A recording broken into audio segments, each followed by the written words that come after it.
नमस्कार, आपका बहुत बहुत स्वागत है स्टूडेंट लाइफ में। मैं हूं एमके मोटिवेटर। इस वक्त मैं बिहार के वैशाली ज़िला के दुबहा में आया हुआ हूं। आज मैं शिक्षा जगत के जाने माने चेहरा अमर सिंह जी का साक्षात्कार करूंगा और आपको बताऊंगा किस तरीके से इन्होंने 2008 से अभी तक बहुत सारे युवाओं को गाइडलाइन किया है और अन्य अन्य जगहों पर विभिन्न तरह के सरकारी नौकरियां कर रहे हैं। अमर सिंह जी इस वक्त मेरे साथ है।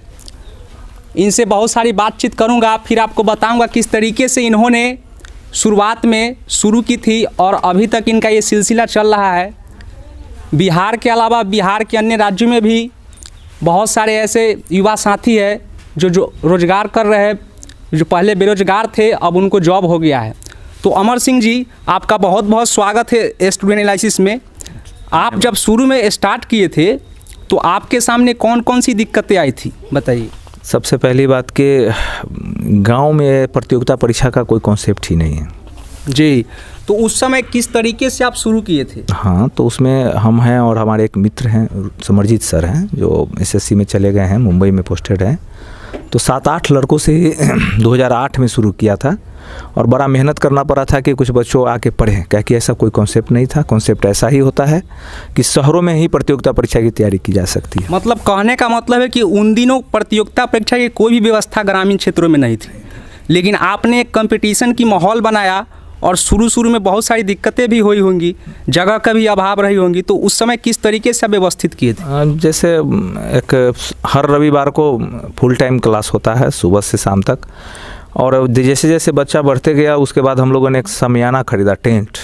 चलो भाई खेत में खड़ा करते हैं और ज़मीन पर दरी बिछा के आज भी बैठते हैं। हज़ारों छात्र का बैच है, एक एक बैच जो मेन ब्रांच है बसंतपुर में, ये दुबहा ब्रांच है। तो ज़मीन पर ही बैठाते हैं और ज़मीन पर ही पढ़ाते हैं। तो संसाधन का अभाव तो आज भी है, लेकिन उस समय ज़्यादा था। अब तो कम से कम 52। सरकार की ओर से किसी तरह की कोई मदद अभी तक ऐसा कोई मदद तो नहीं मिला है, लेकिन ग्रामीणों का सहयोग भरपूर मिला है। और ग्रामीण मीन्स हमारे गाँव ही नहीं, पूरे ज़िला और ज़िला से बाहर के लोग भी, जैसे भी जहाँ भी मिला है लोगों ने सहयोग किया है। तो अभी तक यहाँ पर किस तरीके की तैयारी करवाई जाती है? मतलब कौन कौन सी जॉब की तैयारी करवाई? ऑब्जेक्टिव वन डे एग्जाम, जो ऑब्जेक्टिव पूछा जाए, बैंक, रेलवे, एसएससी, बिहार सरकार से संबंधित, या कोई राज्य पीसीएस, यानी ऑल कॉम्पिटिटिव एग्जामिनेशन की तैयारी आप करवाते हैं? हाँ, जैसे यूपीएससी है और मेडिकल क्षेत्र है वो सब छोड़ के, लेकिन बीपीएससी तक जी। हाँ, तो बताइए, अभी जो है एक तो बसंतपुर में जैसा कि आपने बताया शुरू में स्टार्ट की, उसके अलावा बिहार की अन्य जगहों पे है, तो ज़रा आप बताना चाहेंगे कौन कौन सी जगह पे कहाँ कहाँ आपकी शाखाएं हैं? जैसे अभी ये दुबहा है, सेकेंड लार्जेस्ट ब्रांच है जहाँ पे आप इंटरव्यू मेरा ले रहे हैं। उसके बाद प्रेमराज, रहसा, जारंग, गुरौल, और अब जो कोरोना काल में थोड़ा सा स्लो हो गया है, लेकिन अब हम लोग 16 ब्लॉक में, यानी कि वैशाली जिला के 16 ब्लॉक में हम लोग ब्रांच ओपन कर दिए हैं। होली के बाद सब चालू हो जाएंगे।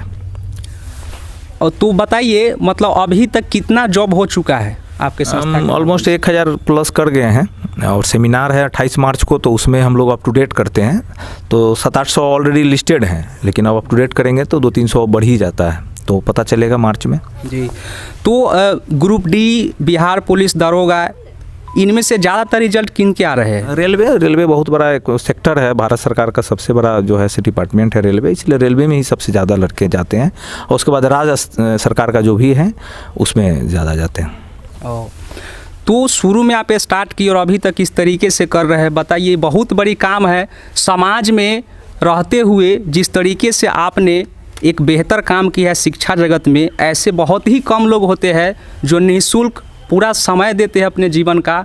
आपने पिछले 2008 से लेकर के जिस तरीके से अभी तक अपना समय दिया है, बहुत ही प्रशंसनीय है। तो ऐसा ख्याल आपके मन में कैसे आया? कैसे आपने शुरू में सोचा कि ये चीज़ करेंगे तो एक शिक्षा जगत में परिवर्तन आएगा? एक अच्छी शिक्षा का परिणाम है। लंबा समय हमने पढ़ना रहा है और बहुत सारा एक्सपेंडिचर, यानी बहुत पैसे खर्च होते हैं वहाँ पढ़ने के लिए। तो मेरे गार्जियन एफर्ट किए, लेकिन हमने देखा कि ये पढ़ने के लिए शहर आने की क्या ज़रूरत है, गाँव में भी पढ़ा जा सकता है। यानी कहने का मतलब है कि आपने इस चीज़ को सोचा कि ग्रामीण क्षेत्र में रहने वाले युवाओं की बहुत सारी दिक्कतें होती है, फाइनेंशियल प्रॉब्लम, पैसों की दिक्कतें, जिस वजह से वो बड़े शहर पटना या अलग जाके नहीं पढ़ पाएंगे। तो आपने सोचा कि चलिए ग्रामीण क्षेत्र में इसका शुरुआत किया जाए और इस तरीके से आपने किया और अभी तक इस तरीके से ये सिलसिला चल रहा है। निश्चित रूप से। तो अपने थोड़ा निजी जिंदगी के बारे में भी हमें बताएं। मेरा तो शिक्षा गांव में ही हुआ है और सरकारी विद्यालय में ही, और सरकारी विद्यालय का मूल कॉन्सेप्ट है कि वो समाज के ही पैसा से पढ़ा जाता है, लेकिन इसको बहुत कम लोग समझते हैं। पढ़े लिखे इंसान भी इसकी परिभाषित नहीं करते हैं, और परिभाषित करते भी हैं तो एक्सेप्ट नहीं करते हैं कि हमने गांव के पैसा से पढ़ा है, क्योंकि उन्हें गांव के डायरेक्ट पैसा नहीं लिया है। लेकिन अगर संवैधानिक व्यवस्था देखा जाए तो उनके टैक्सेशन से सरकार के पास जाता है और सरकार से रिटर्न होकर उन्हीं का पेमेंट आता है। तो मैंने नैतिक जिम्मेवारी लिया, जो मैंने पढ़ा उसको अमल में लाया, और मैंने सोचा कि मुझे एक नैतिक कर्तव्य बनता है कि मैं समाज को रिटर्न करूँ। इन पर कर्जा है, नहीं तो फिर नेक्स्ट जनरेशन अगर आएगा उसमें इसकी सज़ा भुगतनी है, ऐसा मेरा मानना है। इसलिए मैंने इस व्यवस्था को लाया। कोरोना काल में हम लोगों ने ऑनलाइन क्लास दिया है, जैसा कि मैथ्स वाटिका के माध्यम से, और ऑफलाइन में हम लोग आदर्श तरुण फाउंडेशन के नाम से हम लोग दे रहे हैं। मतलब कोरोना काल के दरमियान भी आप लगातार क्लास देते रहे ऑनलाइन के माध्यम से, तो ये बहुत ही प्रशंसनीय है। और विद्यार्थी जीवन के बारे में बताइए, किस तरीके से अपने जीवन में थे आप, उसके बारे में कुछ याद हो तो? कुछ खास नहीं, बस सामान्य छात्र थे जो गांव के लोग होते हैं, उसी तरह हम भी थे। शर्ट पहन के जाते थे तो शर्ट में बटन पूरा नहीं होता था, पैर में चप्पल नहीं होता था, साइकिल है तो रास्ते में चैन उतर जाता था, और किसी तरह पटना पहुँचे धीरे धीरे। और फिर एकेडमिक शिक्षा जो है मेरा पटना यूनिवर्सिटी से हुआ ग्रेजुएशन, बाकी तो इंटरमीडिएट यहीं से हुआ, मैट्रिक यहीं से हुआ, और फिर लंबा समय वहाँ रहने के बाद फिर हम वापस गांव आए हैं और गांव में शिक्षा दे रहे हैं। विद्यार्थी जीवन के दरमियान कुछ ऐसे भी आपके कुछ नज़दीकी दोस्त रहे होंगे, उनका क्या अहम भूमिका था आपके लाइफ में, उनके बारे में भी जरा कुछ अभी है हमारा एक रूममेट IFS है मिस्टर राजाराम सिंह, वो अभी भी हमारे कांटेक्ट में है, आज उनसे बात होगी कल। और बहुत सारे और दोस्त हैं जो कम से कम BPSC अधिकारी एक दो दर्जन हैं जो हमारे अभी भी मित्र हैं और कांटेक्ट में हैं। और ढेर सारे नीचे UPSC से लेके नीचे अगर ग्रुप D तक कहा जाए तो ढेर सारे हमारे मित्र हैं, और सभी के कांटेक्ट में है। ऐसा नहीं है कि UPSC है तो इनको कांटेक्ट में रहना है और नीचे नहीं रहना है, और सबका कंट्रीब्यूशन हमारे साथ कमोबेश है। तो आपने इस समाज में बहुत बड़ा परिवर्तन किया है, तो जिस तरीके से रिजल्ट आ रहा है, बच्चे जॉब कर रहे हैं, तो फिर आपसे मिलते हैं तो क्या कैसी आप उम्मीद रखते हो ऐसे बच्चों से? मैं क्लास में ही आग्रह करता हूं कि जो सामाजिक समस्या है वो समस्या एक आदमी से ही ठीक होने वाला है नहीं सरकार से ठीक होगा। सरकार तो लगभग 70-80 साल से काम कर ही रही है, और हम लोगों की भी नैतिक जिम्मेदारी बनती है, लेकिन अकेले नहीं बनती है। इसलिए मैं आग्रह करता हूं कि निःशुल्क जरूर पढ़ाता हूं, लेकिन अगर संभव हो तो आके संस्था को हमेशा साथ दिया करें।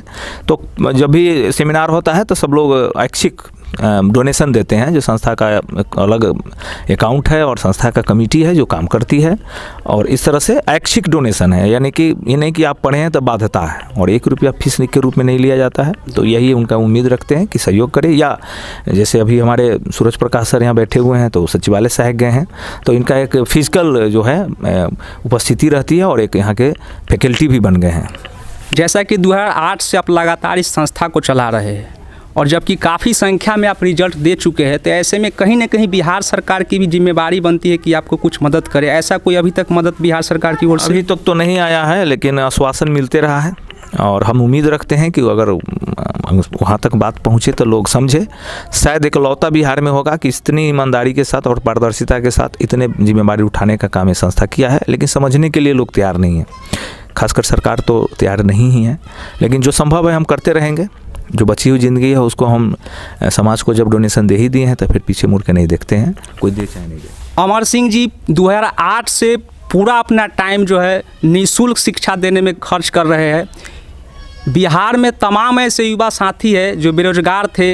ऐसा भी सुनने को मिला है कि फैक्ट्री या इस तरीके से मजदूरी करते थे, और इनके मार्गदर्शन में जिस तरीके से युवाओं ने तैयारियां की और बाद में चल कर के आज जॉब कर रहे हैं, बहुत ही प्रशंसनीय है। अमर सिंह जी का जितना भी कहा जाए, तारीफ़ किया जाए, बहुत कम पड़ेगा। अमर सिंह जी, आप बताइए फिर आपका आगे का प्लानिंग क्या है? बहुत सारा है, एक सांस में बोला नहीं जा सकता। हम लोग सिर्फ एजुकेशन और प्रतियोगिता परीक्षा के क्षेत्र में ही नहीं, पर्यावरण के क्षेत्र में, हायर एजुकेशन के क्षेत्र में, और ब्लड डोनेशन के क्षेत्र में, सैनिटरी पैड के क्षेत्र में, और जो भी सामाजिक समस्या है उन पर हम लोग की कमेटी गठित है और काम कर रही है। जब ज़मीन पर आएगा तो फिर इसके बारे में विशेष रूप से बताएंगे, क्या कि अभी करना है, इसलिए ज़्यादा बोलना उचित अभी नहीं रहेगा। तो ऐसे आपका संस्थान जो है अलग अलग खुल चुके हैं बिहार में, तो कहाँ कहाँ शाखाएँ हैं और कौन कौन सी टीम है, मतलब क्या संख्या चल रहा है, किस तरीके से व्यवस्थित करते हैं, इसके बारे में कुछ बताइए। जैसे समस्तीपुर है, भभुआ है, कैमूर है, डेढ़ी ऑनसोन, सासाराम, यहाँ तक उत्तर प्रदेश चंदौली है, लेकिन ज़्यादातर अब कार्यस्थली वैशाली में ही समेट के ले आए हैं, क्योंकि उस समय जोश में तो कर लिए, लेकिन अब लग रहा है कि ऊर्जा की बर्बादी हो रही है, तो हम वैशाली के ही सभी ब्लॉकों पर कार्य किया जाए और पंचायत स्तर तक जाया जाए, उसके बाद ही फिर अब अगले जिला की ओर रुख करेंगे। लेकिन हॉस्टल में विभिन्न जिला के लड़के आके रहते हैं, उनको हम सेवा दे रहे हैं।